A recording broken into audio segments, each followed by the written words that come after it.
Hiya, I'm a Zamen, and Oshi no Ko by Aka Akasaka. You might have heard of it. I know I'm a wee bit late to all the hype, but trying new things is scary.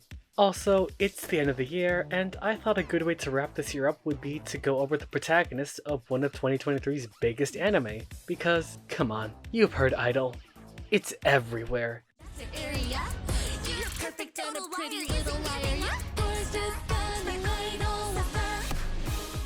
You cannot escape it. So yeah, I want to talk about Aquamarine, cause he is a different kind of hero. As opposed to previous heroes I have covered on this channel like Kara or Richter, Aqua hides his kindness. He lies, which is what makes him so interesting. So let's dive into Goro Akechi, I mean Random Mamma Mia, I mean Goro Amamiya, the man that was reincarnated as Aqua. Also, spoilers for season 1 of Oshi no Ko. Nothing manga related, cause I didn't read it, and I'm patient. When the series begins, we meet our protagonist Goro, who's a moderately successful doctor at a relatively young age. He's in his early 30s, and right from the get-go we get to see that he's a very sensitive and empathetic man. He's also a fan of Aqua Hoshino, the idol, but his reason for being her fan is because of a girl named Serena, this young patient he cared for during his residency, until her death. It's for the sake of Serena's memory that he's Ai's fan. Goro even has his phone wallpaper set as a picture of Serena. We later see more of Goro's empathy through his interactions with Ai, where he maintains a friendly disposition as a professional. It would be very easy to let his phantom take over and be weird towards her, which unfortunately many creeps would probably do. But Goro does the bare minimum of being a good person and treats Ai kindly. He doesn't let Ai's status as an idol overtake his perception of her as a human being, and more importantly, as his patient. This allows him to resolve to help deliver her children, which he does with no malicious undertones. He's a great guy. I like this protag. I can't wait to see what else he... Oh no. Yeah, so before his death, we get to see one final example of Goro's kindness and his selfless nature. Also his brash, angry, and short-sighted nature. When confronted by the stalker, Goro flies into a fury and gives chase. He follows the stalker into the forest at night like an idiot, instead of, I don't know, warning Ai or telling anyone about this breach in Ai's safety. Because of his decision to follow the sketchy man into the dark woods at night, and was rewarded with his grisly death. This death allowed him to reincarnate as Ai's son, Aquamarine Hoshino. Now, let's take a step away from the anime for a bit and talk about our protag's design. While living as Goro Amamiya, he's a very unassuming guy with brown hair and glasses, the kind of look that would let him be the protagonist of countless other isekai anime. But that is kind of the point. He's supposed to be this normal guy that's extra smart who gets reincarnated into an extraordinary situation. It's the nature of the story. When he reincarnates, he adopts the true form of our protag, Aquamarine. He was a relatively tall guy standing at about 5'8". His outfits are actually distinct because he, along with the rest of Oshi no Ko's cast, actually change their outfits regularly, and they don't do everything in their school uniforms. In general though, Aqua's clothes tend to involve simple white shirts and sweaters / jackets of solid colors. He dresses like a normal guy. He's also got this shiny blonde hair that conceals one of his eyes, like a real protag. But the most important detail of his design is the star in his left eyeball. The star hints at Aqua's nature and motivations depending on the scene. When Aqua's being his casual, normal self, the star is typically a simple white that melts into the blueness. But when he's being cunning or manipulative or filled with anger, the star turns pitch black. When the star turns black, it just highlights his more negative traits and his less heroic tendencies.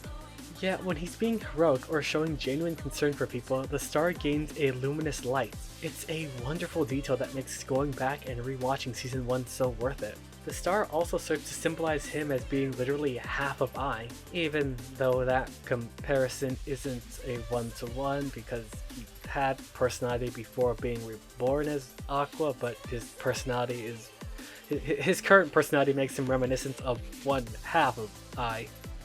that?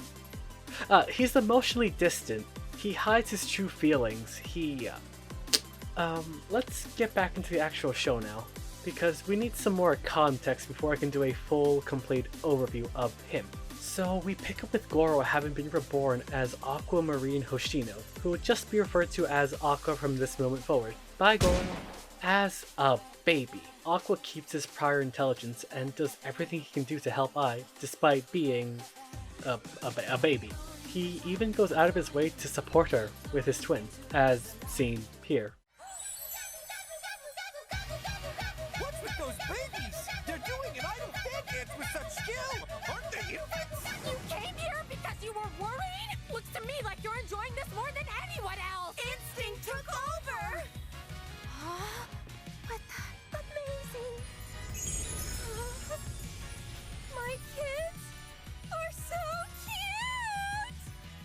Beyond this, we also see Aqua get into acting, where he starts to leverage his darker side and shows off his ability to be intimidating and really embrace roles that are less than kind. Also, while filming this child movie thing, he meets Kana here. I just want to point that out, Kana's great. Though both of these instances pale in comparison to the most significant moment in his life as Aquamarine, the fateful day where Ai answered the door. As Ai is bleeding to death, Aqua has to helplessly watch on, unable to do anything. His mother comforts and hugs him, literally getting her own blood on him. As Ai fades away, the star in Aqua's eye darkens and flickers, showing his volatile emotional state. The sight of Ai's deceased body will stick with Aqua going forward. It's what fuels his resolve, and Aqua has true resolve, because after her funeral, Aqua realizes something. Entertainment industry. I can't die yet. Not until I find him and kill him with my own bare hands. From that moment on, Aqua has been forever jaded. He loses any semblance of his happy-go-lucky personality, becoming sour and bitter. Yet he keeps a level of compassion by resolving to find out who caused Ai's murder, and resolves to protect his sister Ruby from suffering a similar tragedy. This allows us to jump to the second episode, where we see that he is actively trying to crush Ruby's dream of becoming an idol by lying to her and pretending to be her. Aqua takes his sister's phone without her permission. He replies to business emails to decline any offer she might get. And then he even calls Ruby while pretending to be agencies just to tell her that she was rejected. We even see Aqua manipulate another girl into telling him the details on an idol agency, which is most certainly a breach of that girl's contract. Morally, these are not very good things. But they come from a place of love. He cares about his sister, and I'm pretty sure it's not a sister complex. I don't know the context behind that panel, but I should note that Aqua does all of that without a shred of guilt or a hint of remorse. In fact, he barely emotes, because this is an Aqua who has been overcome by his feelings of self-doubt and is close to giving up on his goals. As a child, he was so motivated to find Ai's killer. He was fueled by his feelings of spite and bitterness.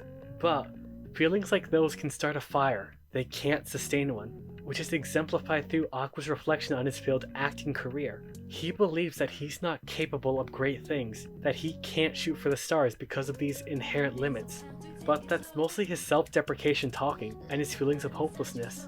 By this point, he's allowed himself to fall into a funk and isn't trying to break out of it. He's become stagnant, but that won't last for much longer, because his life is shaken up the very next episode when he meets Kana again.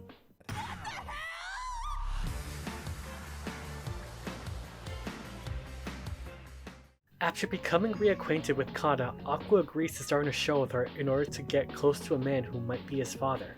On the set of filming, he does the bare minimum during the rehearsal and lackadaisically listens to Kana spill her guts about her struggles in acting, and her struggles in keeping relevancy. He does this without much emotion. For a moment, we the viewer think he doesn't care. But when Aqua overhears people bad-mouthing Kana, saying terrible things about her, his moral compass flares up. He won't stand for it. He's going to do something. He is going to ensure that Kana gets to flex her acting chops, and to accomplish this, he'll use every advantage he can, though he does try to hide his empathy by saying, I've collected what I needed, so my goal is already accomplished. But about to resume filming.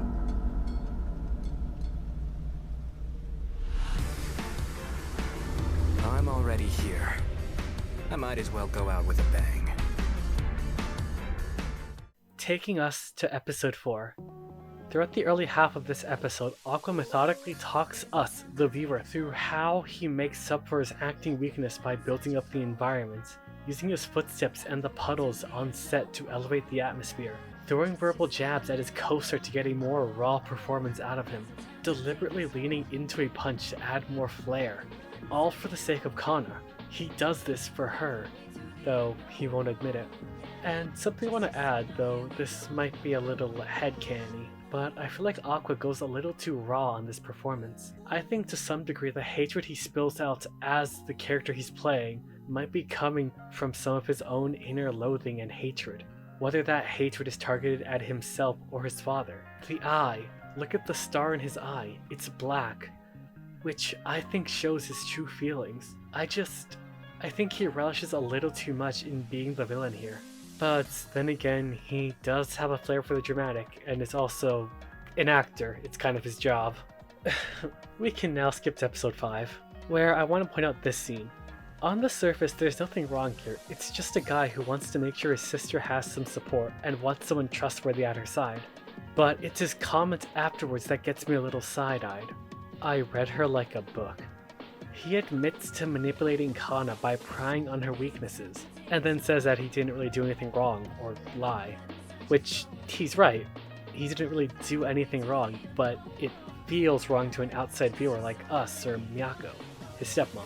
But there's no real right or wrong here, it's just a little dubious. On to episode 6, we see more of Aqua's acting mask, how he puts on the role of this nice goody two-shoes for the cameras, but he takes a back seat this episode in favor of Akane, whose story had me on the edge of my seat. She'll probably be getting a video after season 2. But her role in this little arc helps demonstrate Aqua's heroic nature in a more blatant manner. At the end of the episode, after Akane's let the negativity of the internet get to her, and she falls down in the middle of the typhoon, this expression on her face. While I was watching this, I was just rapidly saying to myself, someone do something, anyone, Aqua do something, come on Aqua, come on, somebody do something! I was holding out for a hero, because when Akane looked down off that bridge, over those cars, my heart sank. But I then erupted into cheers, because the hero of the show arrived. No! Let go of me! No! Calm down. I'm not your enemy. Please just calm down. He took an active role for the sake of someone else, venturing out into that typhoon because he had concern for Akane. It would be easy to just look at the text messages and do nothing. Nobody would blame him, but he took action. And this continues on into episode 7, where Aqua works really hard on a video. Like, crazy hard.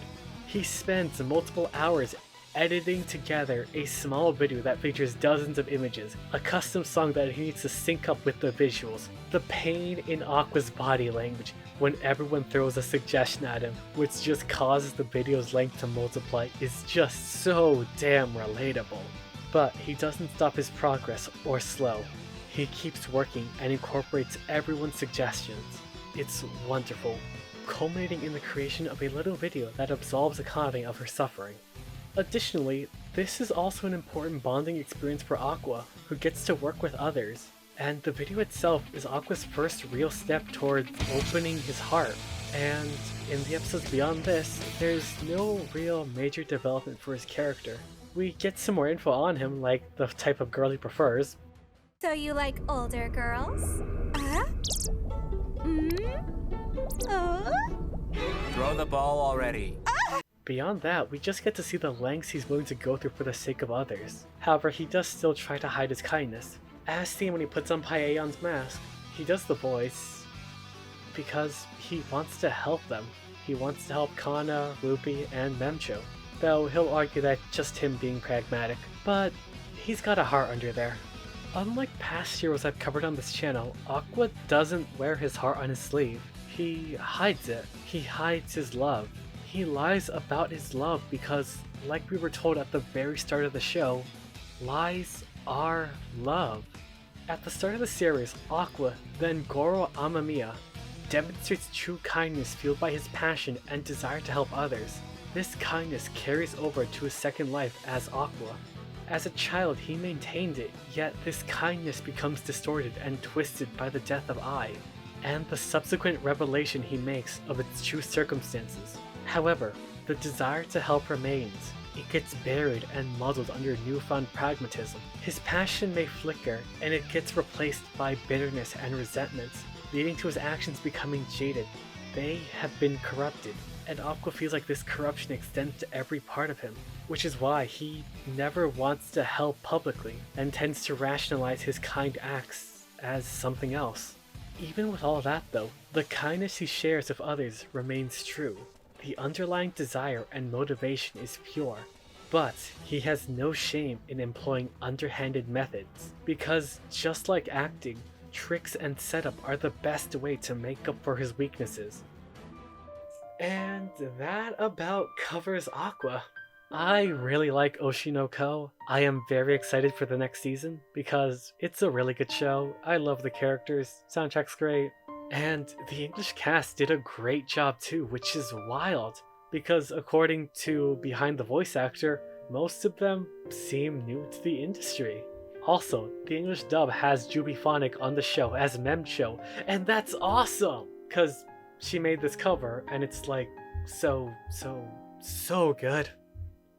Anyway, this video marks the end of my 2023 videos. I know this ain't much of a Christmas or New Year's special, but I did get dressed for the part. I'm a bit late though on the holiday, or maybe way too early. So I am really shocked that I got this video out in time. This video was written, recorded, and edited within the span of 3 days. It was also uploaded on the same day this gets published. So yeah, kind of a miracle I pulled this off. Though that's enough rambling. Happy New Year. I have been a Zamen, and a thank you very much for watching this video. So consider sticking around if you don't hate my voice. My sole goal here is to improve my writing, editing, and speaking. Goodbye.